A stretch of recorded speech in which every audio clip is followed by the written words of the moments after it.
ख्याली राम के हसीन सपने।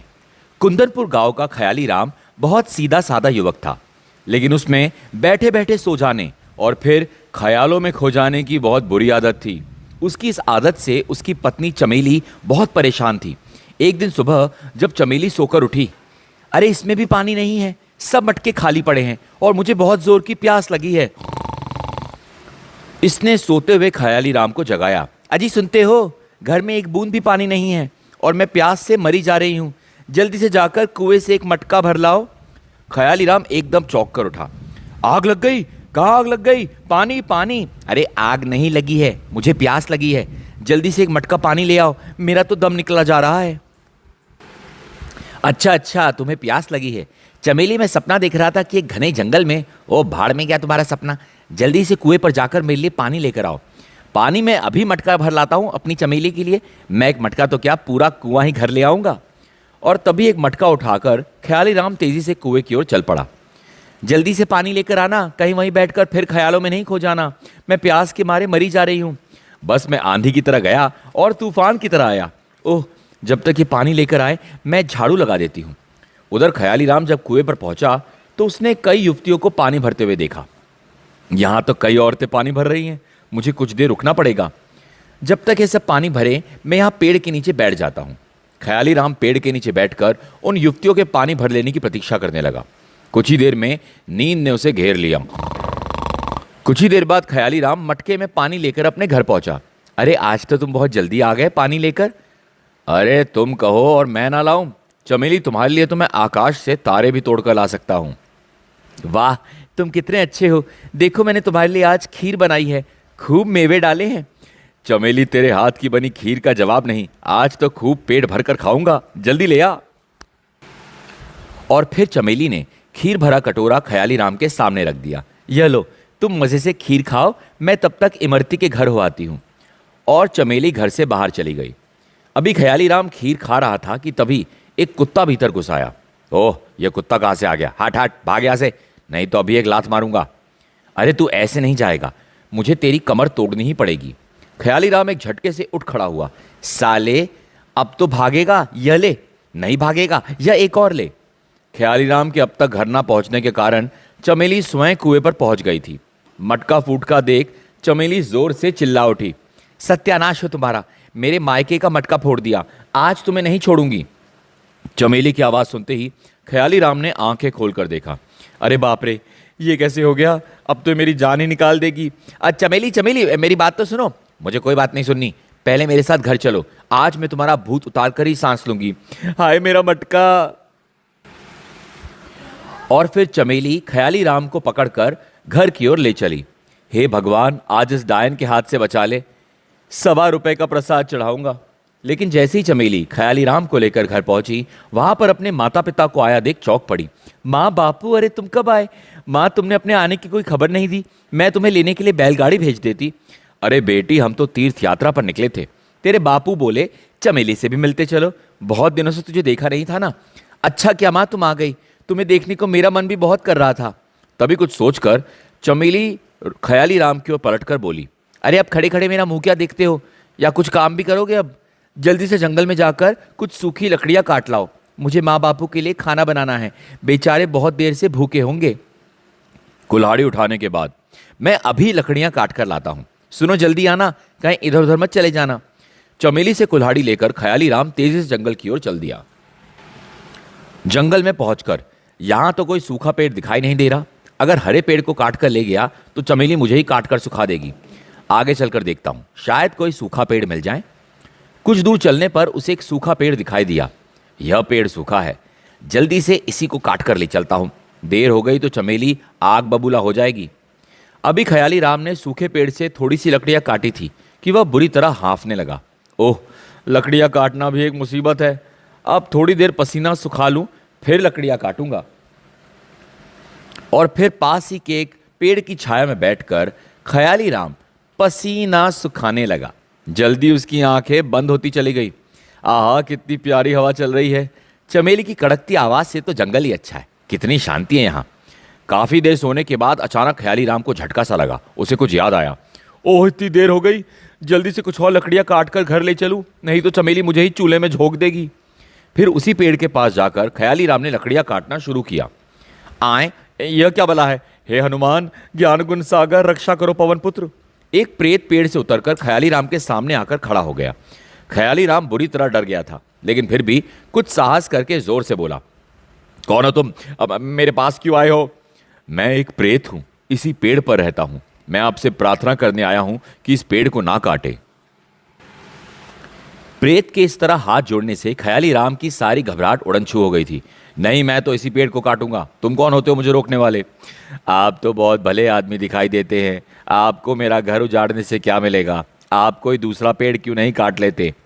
प्रेत की बातों से ख्याली राम सीना गर्व से चौड़ा करके बोला, नहीं, तुम ही किसी दूसरे पेड़ पर चले जाओ, मैं तो इसी सूखे ठूठ को काटूंगा। ऐसा जुल्म ना करो महानुभाव, मेरे बीवी बच्चे कुछ दिन के लिए बाहर गए हैं। जब उन्हें पेड़ ना मिलेगा तो वे मुझे कैसे ढूंढेंगे? ख्याली राम सोच में पड़ गया। ओह, तो यह बात है। चाहे कुछ भी हो, यह प्रेत इस पेड़ को नहीं छोड़ेगा, और मैं घर लकड़ियां ना ले गया तो चमेली मुझे नहीं छोड़ेगी। इस बार ख्याली राम नरमी से बोला, देखो प्रेत भाई, मुझे आज घर पर सूखी लकड़ियां जरूर ले जानी है, और अब तक आधा दिन बीत चुका है। फिर इतने कम समय में मैं सूखा पेड़ कहाँ ढूंढूंगा? और मिल भी गया तो काटने का समय नहीं बचेगा। यह सुनते ही प्रेत खुश हो गया। इसका इलाज मेरे पास है महानुभाव, आप कहे तो मैं मिनटों में सूखी लकड़ियों का ढेर लगा दूंगा। यानी यह प्रेत तो बड़े काम का सिद्ध हो सकता है। अगर मैं दिमाग से काम लूं तो मेरी सारी गरीबी हमेशा के लिए दूर हो जाएगी। ख्याली राम ने एक योजना बनाई। देखो प्रेत भाई, मान लिया तुम लकड़ियों का ढेर तो लगा दोगे, मगर मैं उन्हें ले कैसे जाऊंगा? आप इसकी चिंता मत कीजिए श्रीमान, मैं इसका भी इंतजाम कर दूंगा। एक बैलगाड़ी आपकी सारी लकड़ियां घर ले जाएंगी। चलो मान लिया प्रेत भाई कि लकड़ियां भी घर पहुंच जाएंगी, पर कुछ दिनों बाद वो फिर खत्म हो जाएगी। मुझे फिर जंगल में आना पड़ेगा और मैं फिर इसी पेड़ को काटूंगा। प्रेत एक बार फिर परेशानी में पड़ गया। फिर क्या किया जाए महानुभाव? अब कुछ भी कीजिए, मगर इस पेड़ को छोड़ दीजिए। मैं आपका ये उपकार जीवन भर नहीं भूलूंगा। इसका बस एक ही इलाज है प्रेत भाई, अगर तुम मेरा कोई ऐसा इंतजाम कर दो कि मुझे कभी जंगल में आना ही ना पड़े, ना ही कभी किसी चीज की जरूरत पड़े। यह तो मेरे लिए जरा सी बात है महानुभाव, मैं भी ऐसा इंतजाम किए देता हूं। फिर तो आप ये पेड़ नहीं काटेंगे? बिल्कुल नहीं। उसने हवा में कुछ इशारा किया।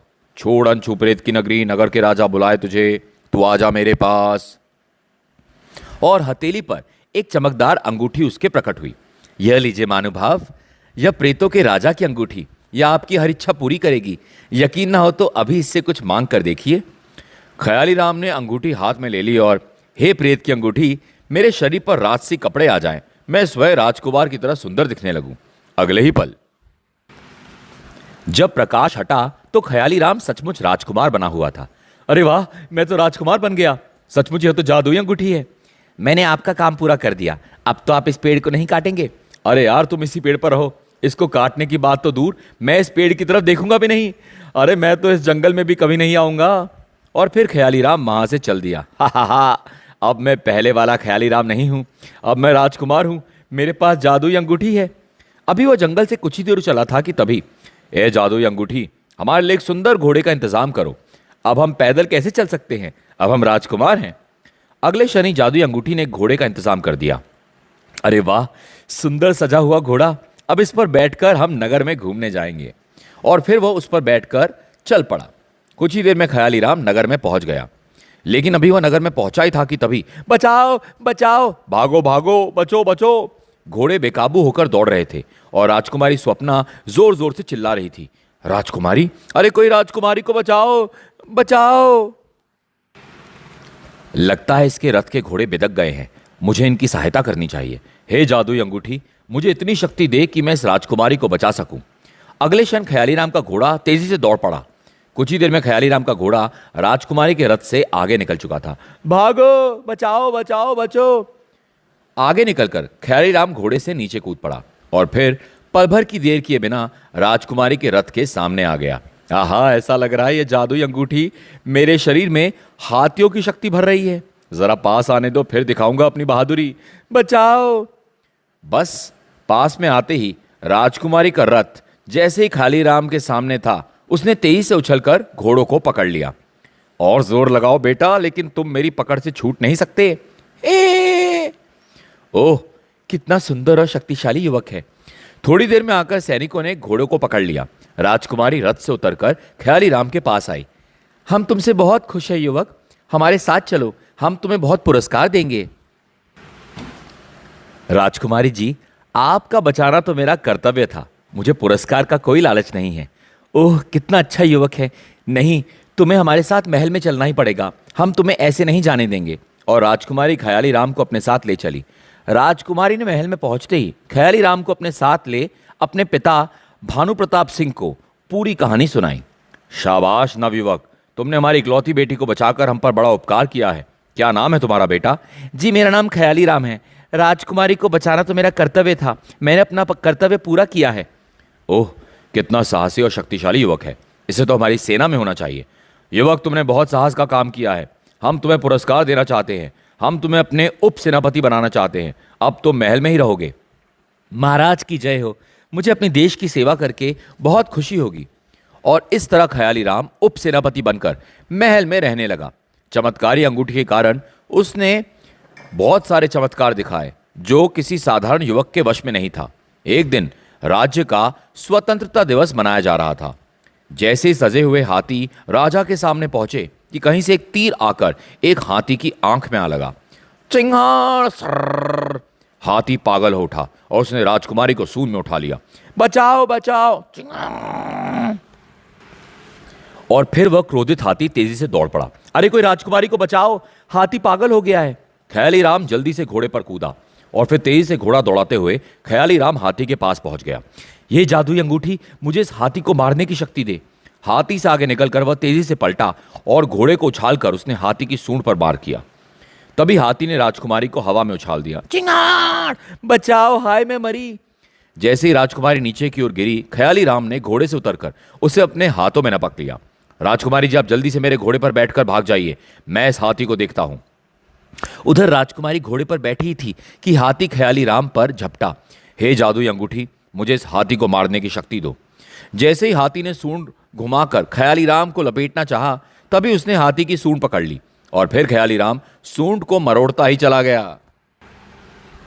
हाथी के जमीन पर गिरते ही ख्याली राम ने पास पड़ी तलवार उठाकर उसके मस्तक पे घोंप दी और हाथी तुरंत मर गया। हाथी के मरते ही सारा वातावरण ख्याली राम के जयकारों से गूंज उठा। उप सेनापति ख्याली राम की जय हो, ख्याली राम की जय हो। तभी राजा रानी और दरबारी भी वहां पहुंच गए। ख्याली राम के पास पहुंचकर राजा बोला, ख्याली राम, तुमने अपने साहस और शक्ति से आज फिर दूसरी बार राजकुमारी की जान बचाई है। हम तुम्हें अपना सेनापति बनाते हैं। धन्यवाद महाराज। सेनापति ख्याली राम की जय हो। सचमुच बहुत शक्तिशाली है, काश इसी वीर से मेरा विवाह हो। कुछ दिनों बाद एक दिन रानी चंद्रावती राजा भानु प्रताप सिंह के साथ महल से देख रही थी। नीचे प्रांगण में सेनापति ख्याली राम और राजकुमारी स्वप्ना पास पास बैठे हुए थे। महाराज देखो तो सेनापति के साथ स्वप्ना की जोड़ी कितनी अच्छी लगती है, हमें इन दोनों का जल्दी विवाह करा देना चाहिए। चंद्रावती तुम ठीक कहती हो, सेनापति ख्याली राम से तो हम भी स्वप्ना का विवाह कराना चाहते हैं, लेकिन हम क्या करें, हमने सुंदरगढ़ के राजकुमार से स्वप्ना का विवाह पक्का कर रखा है। ओह यह तो मैं भूल ही गई थी, लेकिन महाराज जब हमने इतना शक्तिशाली दामाद मिल रहा है तो फिर इस रिश्ते को छोड़ क्यों ना दे, और फिर सेनापति तो हमारे साथ ही रहेगा। अरे हाँ, इस तरह तो हमारी इकलौती बेटी हमारे महल में ही रहेगी, लेकिन हम विवाह की घोषणा कर देने से पहले एक बार स्वप्ना से पूछ लेना चाहते हैं। स्वप्ना से पूछने की कोई जरूरत नहीं है, वह मुझसे स्वयं कह चुकी है। बस अब विवाह की तैयारियां प्रारंभ कर दे। मैं कल ही दोनों के विवाह की घोषणा करके विवाह की तैयारियां प्रारंभ करा देता हूं। और फिर अगले दिन राजा भानु प्रताप सिंह ने राजकुमारी स्वप्ना के विवाह की घोषणा कर दी। दोनों के विवाह की घोषणा सुनकर पूरे राज्य में खुशी की लहर फैल गई। हर कोई खुशी में झूम रहा था, लेकिन भूतपूर्व सेनापति गैंडा सिंह ईर्ष्या से बुरी तरह जल गया। ओह, पहले राजा ने ख्याली राम को सेनापति बनाया और अब राजकुमारी से विवाह भी कर रहे हैं। नहीं, मैं सब नहीं होने दूंगा। राजा ने पहले स्वप्ना का विवाह सुंदरगढ़ के राजकुमार से पक्का किया था। मैं आज रात ही सुंदरगढ़ जाकर राजा को खबर देता हूं। अपने अपमान का बदला लेने के लिए वो भानु प्रताप की ईंट से ईंट बजा देंगे। और उसी रात सेनापति गैंडा सिंह सुंदरगढ़ के महल में जा पहुंचे। आओ गैंडा सिंह, इतनी रात गए कैसे आना हुआ? महाराज की जय हो, आपके लिए एक बुरी सूचना है। हमारे महाराज अपनी बेटी का विवाह किसी दूसरे युवक से कर रहे हैं। नहीं, या नहीं हो सकता। भानु प्रताप इस तरह हमारा अपमान नहीं कर सकता। हम उसके राज्य की ईंट से ईंट बजा देंगे। हम कल सुबह ही बसंतपुर पर आक्रमण कर देंगे। महाराज, इस आक्रमण में मैं भी आपके साथ रहूंगा। उनसे मुझे ही बदला लेना है। उन्होंने मेरा भी अपमान किया है। यह तो और भी अच्छा होगा, तुम हमारे साथ होगे तो हम उसे जल्दी हरा देंगे। और तभी राजा ने सेनापति को बुलाकर बसंतपुर पर आक्रमण कर देने के लिए आदेश दिया। इधर बसंतपुर में राजकुमारी स्वप्ना के विवाह की तैयारियां हो रही थी। उधर सुंदरगढ़ की सेना आक्रमण करने के लिए कूच कर रही थी। तभी एक सैनिक ने राजा भानु प्रताप को सूचित किया, महाराज की जय हो, महाराज, सुंदरगढ़ के राजा ने हमारे राज्य पर आक्रमण कर दिया है। ओह, यह आशंका तो मैं पहले से ही थी। कोई बात नहीं, सेनापति ख्यालीराम को तुरंत बुलाकर लाओ। पहले हम सुंदरगढ़ के राजा को मुंहतोड़ जवाब देंगे और फिर धूमधाम से अपनी बेटी का विवाह करेंगे। कुछ ही देर बाद महाराज के चरणों में सेनापति ख्यालीराम का प्रणाम। आपने मुझे याद किया महाराज? हाँ सेनापति जी, अभी अभी एक बुरी खबर प्राप्त हुई है, उसी ने हमें चिंतित कर दिया है। ऐसी कौन सी बुरी खबर है महाराज जिसने आपको इस तरह परेशान कर दिया है? पड़ोसी राजा वीरसेन ने अपनी विशाल सेना के साथ बसंतपुर पर चढ़ाई कर दी है सेनापति जी। तो इसमें घबराने की क्या बात है महाराज? हम उन्हें उस गुस्ताखी का मुंह तोड़ जवाब देंगे। आप नहीं जानते सेनापति जी, उनकी सेना जितनी बड़ी है उतनी तो बसंतपुर की पूरी जनसंख्या भी नहीं है। आप अभी हमारी सेना की बढ़ी हुई शक्ति को नहीं जानते महाराज। शत्रु सेना चाहे कितनी बड़ी क्यों ना हो, रणभूमि में हम उनकी धज्जियां उड़ा देंगे। बसंतपुर की आन बान और शान अब तुम्हारे ही हाथ में ख्यालीराम। हमें विश्वास है कि तुम विजयी होगे। मैं भी आपके विश्वास को ठेस नहीं लगने दूंगा महाराज। आज के बाद शत्रु इधर आंख उठाकर भी नहीं देखेगा। अब मुझे चलने की आज्ञा दीजिए महाराज। और फिर जादुई अंगूठी द्वारा दिए हुए घोड़े पर बैठकर ख्यालीराम बड़ी शान से युद्ध के लिए मैदान की ओर चल दिया। बड़ी शान से सेनापति ख्यालीराम नगर के बीच से गुजरा। सेनापति ख्यालीराम की जय हो, जय हो, सेनापति की जय हो। अपनी जयकार सुनकर ख्यालीराम का सीना गर्व से चौड़ा हो गया। वाह, यह तो मैंने कभी सोचा भी ना था कि कभी मुझे इतना सम्मान मिलेगा। मैं युद्ध में अवश्य विजय होऊंगा और किसी को यह पता भी नहीं चलेगा कि यह सब जादुई अंगूठी का कमाल है। शत्रु की सेना के समीप पहुंचकर ख्यालीराम ने अंगूठी से कहा, ए जादुई अंगूठी, मुझे ऐसी तलवार दे जिसका कोई वार खाली ना जाए। एक ऐसा कवच दे जिस पर किसी शस्त्र का प्रभाव ना हो। तभी अगले पल ख्यालीराम को दोनों चीजें मिल गई। वाह, कैसी चमचमा रही है तलवार। अब जरा अपनी सेना की शक्ति बढ़ा लूं। जादुई अंगूठी मेरे सैनिकों को इतना शक्तिशाली बना दे कि शत्रु का कोई सैनिक उन्हें मार ना सके। अगले ही क्षण सभी सैनिक शक्तिशाली हो गए और फिर ख्यालीराम का आदेश पाते ही सैनिक शत्रु पर टूट पड़े। हाय मार डाला, खचाक, हाय मरा, खुचाक। कुछ ही देर बाद ख्यालीराम ने जादुई तलवार से शत्रु सेना पर कहर ढा दिया। किसी को जीवित नहीं छोड़ूंगा, सबको मार दूंगा। हाय मार दिया। ओह! अचानक ख्यालीराम से जान बचाकर भागते सैनिकों के मुंह से भेड़ बकरियों की आवाजें निकलने लगी। मैं हा, लगता है सुंदरगढ़ के राजा ने अपनी सेना में भेड़ बकरियां पाल रखी हैं। मैं तभी ख्यालीराम की पीठ पर किसी भारी चीज का वार हुआ। आप मेरे पीछे से वार। अरे वीर योद्धा पर पीछे से वार करते तुझे शर्म नहीं आती कायर? और ख्यालीराम नीचे गिर पड़ा। आह, घोड़े से नीचे गिरा दिया। अरे साहस है तो सामने आ, मैं तुझे बताऊंगा कि तूने मां का कितना दूध पिया है। तभी उसे एक तेज आवाज सुनाई दी। मैं तुझे जिंदा नहीं छोड़ूंगा। वीर योद्धा ख्यालीराम, तूने मेरी भेड़ बकरियों को मार डाला है। अरे बाप रे, ये मैं कहाँ आ गया हूं? तभी ख्यालीराम ख्यालों की दुनिया से वापस लौटा। आए तो क्या मैं अब तक ख्यालों में ही खोया था? हे भगवान, यह पहलवान तो मुझे जान से मार डालेगा और जल्दी से भागने का चक्कर चलाऊं। उठो ना बहादुर योद्धा। यह सोचकर ख्यालीराम विद्युत गति से उठकर गांव की ओर भाग लिया। अरे, यह तो भाग रहा है, लेकिन भागकर कहां जाएगा? अभी ख्यालीराम कुछ ही दूर भागकर गया था कि अरे बाप रे चमेली, मैं लकड़ियां लेकर नहीं पहुंचा। आज तो ये मुझे जिंदा नहीं छोड़ेगी। हे भगवान, इस यमदूत से बचाओ। इसने मेरी 4-5 बकरियां मार दी हैं। आज मैं इसे नहीं छोड़ूंगा। मैंने इन्हें लकड़ियां लाने भेजा था। आज मैं इन्हें ऐसा सबक सिखाऊंगी कि फिर कभी ख्यालों में नहीं खोएंगे। मुझे माफ कर दो पहलवान, मुझसे भूल हुई। मैं ख्यालों में खो गया था। मेहनत मजदूरी करके तुम्हारी बकरियों के सारे पैसे चुका दूंगा। आज माफ कर दो। ख्यालीराम की बात मानकर चरवाहा वापस चला गया। उसके जाने के बाद मुझे माफ कर दो चमेली, कान पकड़ता हूं। अब कभी ख्यालों में नहीं खोऊंगा। फिर कभी ऐसी गलती नहीं करूंगा चमेली, मुझे माफ कर दो। अरे अब ये नाटक ही करते रहोगे या लकड़ियां लेकर घर भी चलोगे? जल्दी चलो, मुझे अपने माँ बापू के लिए खाना बनाना है। और फिर कुछ ही देर में सूखी लकड़ियों का एक गट्ठा बांधकर ख्यालीराम चमेली के पीछे पीछे चल दिया। लेकिन अभी भी वह ख्यालों में खोया हुआ था। समाप्त। दोस्तों, ये एक बहुत पुरानी कॉमिक्स है। आई थिंक 86 या 87 में कॉमिक रिलीज हुई थी और मेरे पास कुछ 12 या 13 साल से कॉमिक है। मुझे बहुत मज़ा आया आपको सुनाते वक्त इसकी कहानी। आई होप आपको भी मेरा काम पसंद आ रहा होगा।